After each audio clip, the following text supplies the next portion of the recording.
Welcome back to Dickin' Around Outdoors. On our channel, we do a lot of Dutch oven cooking. Sadly, as we've gone camping around different parts of the country, we've encountered more and more fire bans, which by their nature says that we can't use a Dutch oven. So we started looking for some alternatives, and we tried a couple. And in fact, the one that we're going to review today, I had literally tried a couple times and nearly written off. But not being one to give up easily, I went ahead and I kept trying it in different forms and fashions, and I think I might have it figured out. So today I'm going to do a review on this product and let you know what I think about it, and also let you know where your points of pain are going to be with this oven. So before we get started, let me introduce you to the oven. Today we're going to talk about the Omnia Oven. The Omnia is actually quite an ingenious design.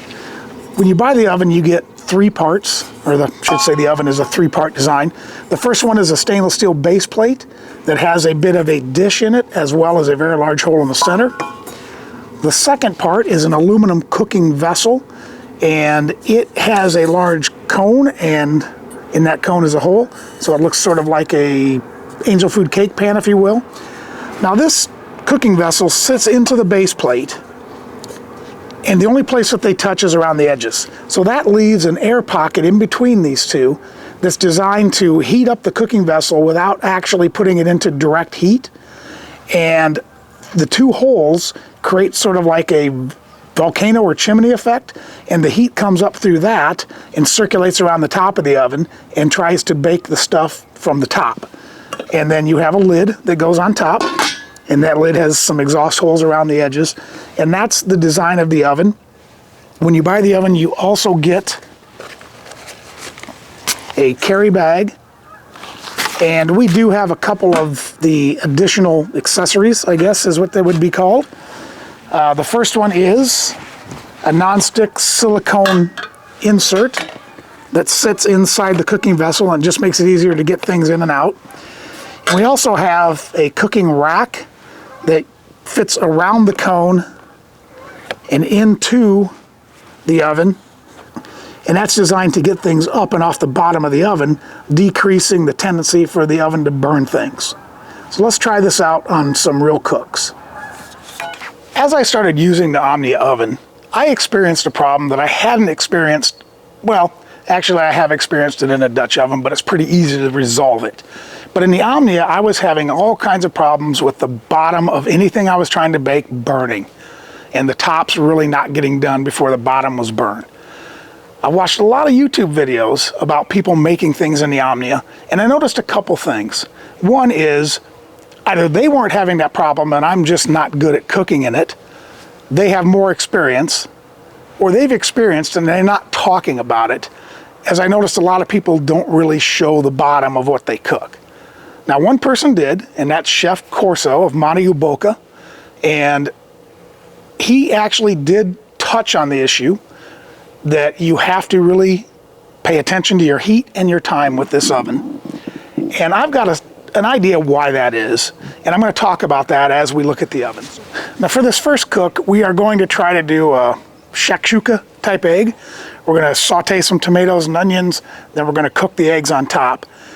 I've not seen really the Omnia oven being used to saute vegetables before you bake in it, but for me that's a normal part of sort of Dutch oven cooking and baking. So if we're doing savory dishes, that's often part of it. So we're going to use the Trongia gas burner inside of the Firebox Gen 2 5-inch.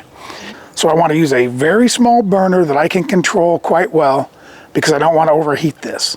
But we are going to try to saute in it, so it's going to be an interesting experiment. So let's get the Gen 2 started.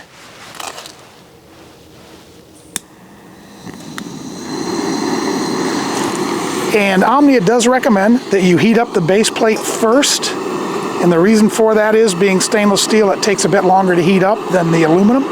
So we're going to let that heat for a second while our burner comes up to temp, and then we'll saute our vegetables. Now even though we're going to saute vegetables in this, and we're going to use olive oil, we're going to go ahead and give it a spray of Pam first because we want to coat the whole inside, because as we put the eggs in, if they expand at all, we don't want them sticking to the sides. So we're just going to give it a quick spray. Get this on the base, let it start warming up. And clearly we're losing a lot of heat through the center of this. I'm hoping we can trap enough heat without putting the lid on to go ahead and saute those vegetables, but we'll see. All right, our first experiment failed, and only because I think we're losing way too much heat through the cone. It's not circulating around the pan. So we're gonna go ahead and put the lid on. I don't fault the Omnia for this. It's not designed to be a Dutch oven per se. So we're gonna go ahead and just put the lid on. We're gonna let it warm up a bit. We'll saute the vegetables with the lid on, but we will have to cool it down before we put the eggs in and we start to bake the eggs. All right, that did the trick. We're not ripping hot yet here, but it's heating up pretty quickly. So I'm going to go ahead, get some olive oil in there, and start with our onions. And we're going to go ahead and saute these with the lid on. So I think this will happen pretty quickly. So we'll keep a good eye on them before we put the tomatoes in. So let's just spread those around. Get the lid back on, let those go for a couple minutes. It's been 4 minutes now. We're getting quite a bit of steam coming out of the oven, and it looks like our saute is going well. We've got plenty of heat here in the oven. They're not ready yet, but that's not surprising. So we're going to go ahead and let them go for a few more minutes. But so far we are doing all right with the sear. And again, a smaller burner I think is key for this. We've gone 7 minutes here, and these onions I'm going to call softened. And as you can see, even with a very small burner, this is generating searing temperatures. And this burner is turned down quite a bit, and that's what I was saying, that this does get hot. Next, we're going to put in a combination of diced tomatoes and chopped up sun-dried tomatoes. This will just be the base of our egg mixture. Whoa, there's a tomato in the oven. Never thought about the hole being a detriment for that. So let's get these going, and we're gonna just let these heat up and start to cook down a bit for about 5 minutes. We've been going for 6 minutes. We've got a nice little simmer going in there. So I think we're gonna go ahead and take this off and crack our 6 eggs into it, let it cool down a bit, turn down our fire, and we'll be back. Well, I was pretty successful with the eggs. I only broke 1 yolk. So before we get the lid back on, we're going to go ahead and sprinkle this with some basil and pepper. I'm not using salt yet, just because we use canned tomatoes. They may have enough. And I like cheese, so we're going to put a little Parmesan cheese on here. And we don't want to fry these eggs. We just kind of want to gently cook these, which is why I'm testing the oven doing this recipe. And do be careful when you're pouring. There's a lot of heat blows through that hole. So let's just get the lid on and let this cook until those eggs are set and the yolks are soft. The original recipe called for 7 to 10 minutes. We've gone about 16 now, and this is looking good. You can see we've got some bubbling. We've got the whites are set up. The yolks were firm up against the edges, which in this oven again is what I think you can expect, is we're going to be firm on the edges and in the center, and this is the area that you want to make sure you get done. So we think we're there. We're going to go ahead and pull this off, let it cool just a second, and we'll dish some up and show you what it looks like. And I want you, before I do that, let me turn the fire off. I want to show you why I think this combination works really well for this oven. Let's get the fire turned off. And if you can look straight down through the chimney, the size of the burner, can you see that? I think you can see that, is almost perfectly sized with the hole in the oven. So what that's doing is it's letting the majority of the heat come straight up through the center and circulate around the top. It's not heating up the bottom directly and then trying to force it through the center. And I think that's why you get a lot of scorching. So rule number 1 for me, it's gotta be a small burner for this stove. Or sorry, for this oven. So let's get this off, let it cool slightly, dish it out and show you what it looks like. All right, let's dish some of this up. And again, we want to make sure that we're done, but we haven't burned anything in the bottom, and so far this looks really good. That small burner is really the ticket, so this looks perfect. I don't think we got any sticking at all. No burning, didn't scald the onions or anything, so this looks really good. For our next test, we are going to make a perennial camp favorite. We're making brownies, and we've changed out the stove. We're now using a conventional propane camp stove. I would not recommend just personally using this oven on a white gas Coleman stove, which I use quite often, simply because the exhaust and the fumes coming off of the white gas, I don't want that all over my food. So we're going to use a propane stove, and we're going to see if we can cook this long cooking recipe. It's a 40 to 45 minute cook. We're going to try to get it as low as we can, and we're going to try to make sure that we don't overcook the bottom while the top is still sort of just done or not even done yet. But I do want to point out something. If you look at this, in contrast to our last cook where the burner size was essentially the same size as the hole in the oven, this burner is larger than the oven hole. So we're not going to get any direct flame coming up the center chimney of this oven. It's going to all hit the base plate.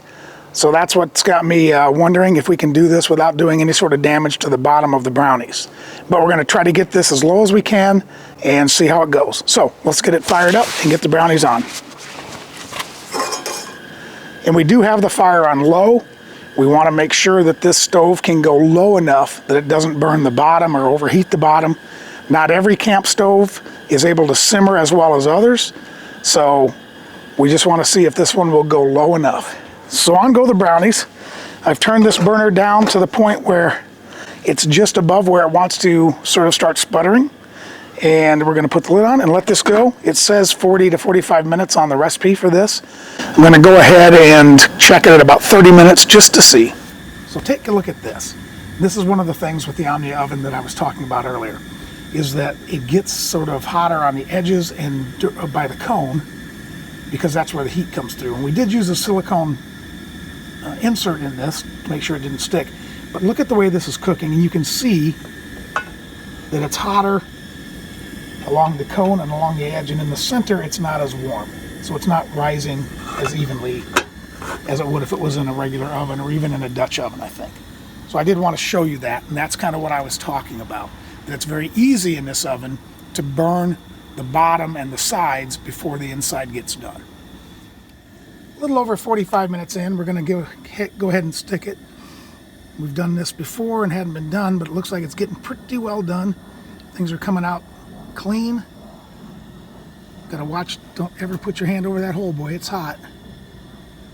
And I think that's coming out pretty good. We're gonna go ahead and take this off and just let it sit and be a little carryover cooking. I think those are done. And then we'll check them and see how the outside looks versus the middle. Okay, it is time to see how the brownies came out. And again, we're looking for a done middle and not a burned outside. So let's check it out. Set this here. We're going to give it a quick cut with a plastic knife. We don't want to cut into the silicone. And we did rotate this. We were noticing that it wasn't necessarily cooking evenly all around.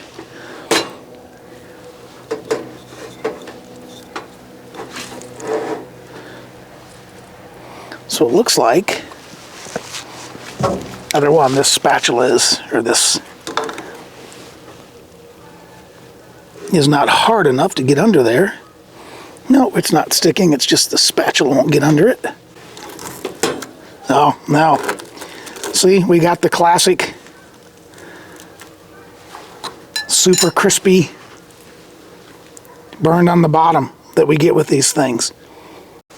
So unfortunately, this test proved that on a traditional camp stove, even turned down as low as this can go, it burned the bottom, even though we used a silicone insert before the middle and the top got done.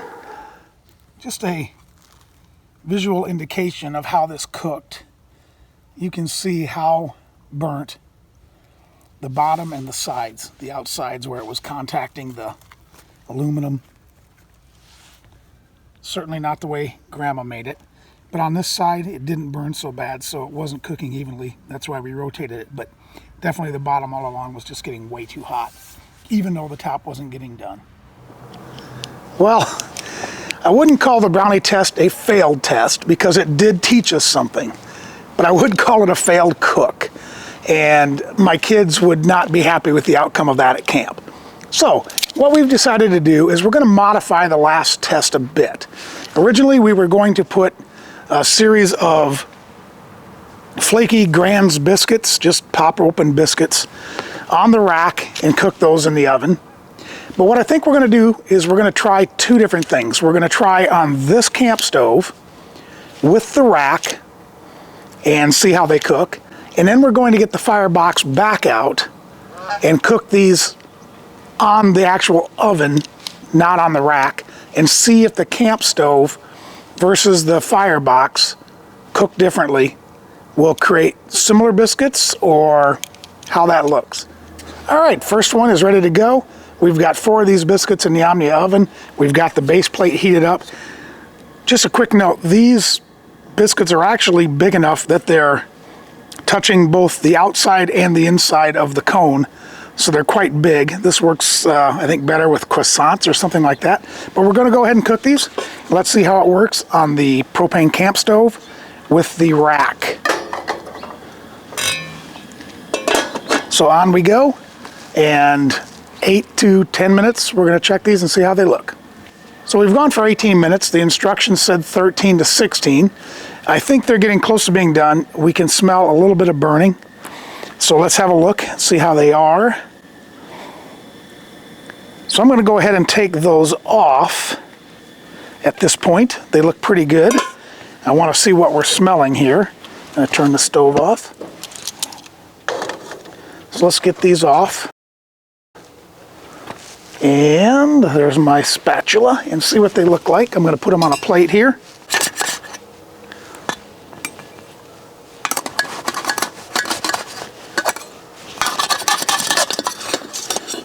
These are some sort of layered biscuits, so it looks like the layer has fallen into the rack a bit on a couple of them.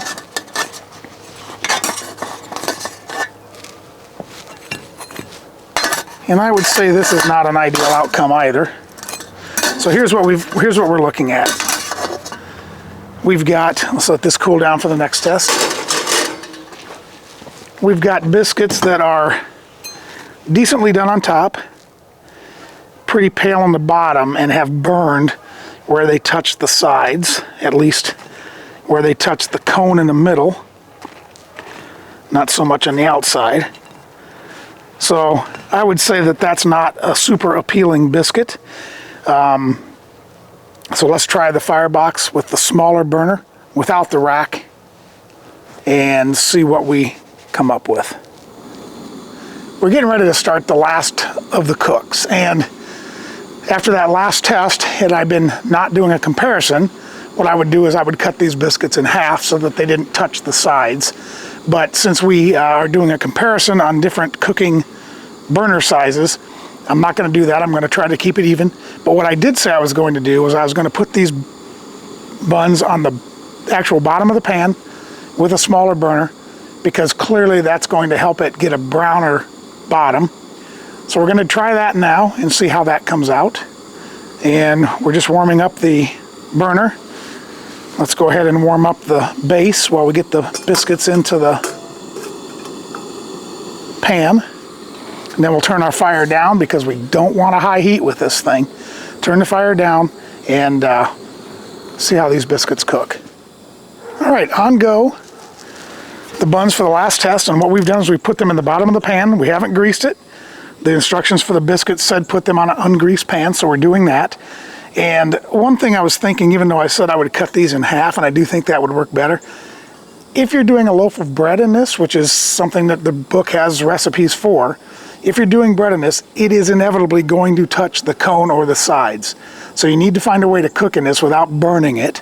So let's see how this smaller burner behaves. I've got it turned down as low as I can go, maybe a bit lower, but it's turned down quite a bit. It's warmed up, so we're going to go ahead and give these the requisite 13 minutes, and then we'll come back and try them. 24 minutes in, using the small burner, and these things look great on top. So we're going to go ahead and call those done. We're going to take it off. Of course, the magic is going to be, did the bottom burn? And this test again was to see if a smaller burner would work sort of as advertised and cook these biscuits without burning them. So let's get these off the fire. Let's have a look. As you saw, the big burner was pretty unproductive. So off the fire. And as you can see, they're not sticking. Maybe one extra slightly, they're not sticking at all. We did get that little black spot towards the cone, but after 25 minutes, it's no worse than the other one was at 16. The bottoms look good, a little browner than the tops, but I'd say that looks good. They're not burned. So I think these look really good. I would serve these at camp. So let's get these off and talk about the lessons learned. Well, we've tested our way right to dusk today. Happy hour is just around the corner. But I wanted to take a few moments to tell you what I think about the Omnia Oven and give you my conclusions. In reality, I think this is a yes and a no. I think it's a yes. I think the oven worked well. If you have a small burner like the Trongia in the G2 5-inch firebox, I think it probably works well when you think about what this is designed for. This was designed in Sweden for the European caravan crowd, camper trailers, small motorhomes, that kind of thing. If you think about what kind of stove comes in those types of campers, it's not a high-powered professional unit. It is a small burner that doesn't put out a tremendous amount of heat. So for that type of burner, or one like our Trongia, this works as advertised. It does a good job and it cooks well. If you try to put it on a burner that's too hot, then you get a lot of scorching. It's not a flexible tool. My camp stove, my propane camp stove, granted it's not the highest dollar stove, but it would not cook anything on here without burning it. The brownies were a complete bust. The rolls, if you picked off the burn stuff, were edible, but they weren't great. Not nearly as good as the rolls on a firebox. So I think that is the issue with this. It's not designed for a big burner. Now, if you do have one of these and you're struggling with burning things, I have a suggestion that you might try. Grab a flame tamer. These are super simple, cheap as all get out devices that you just place between your burner and the cookware. All it does is sort of moderate and spread out the heat so you get a more dispersed, softer heat going into your cookware. I think that might help this. So check out a flame tamer if you've got one of these things and you've been struggling with it because your stove is too hot. If your experience has been different than what we found today, let me know. Let me know in the comments, what do you do differently? Because I think it may help a lot of people that are looking at this unit. So, if you like this content, if you like hearing about different camping gear, please take a moment to like this video, share it with your friends who are like-minded, and hit the sub button in the lower right-hand corner. As always, take care, and we'll see you outdoors.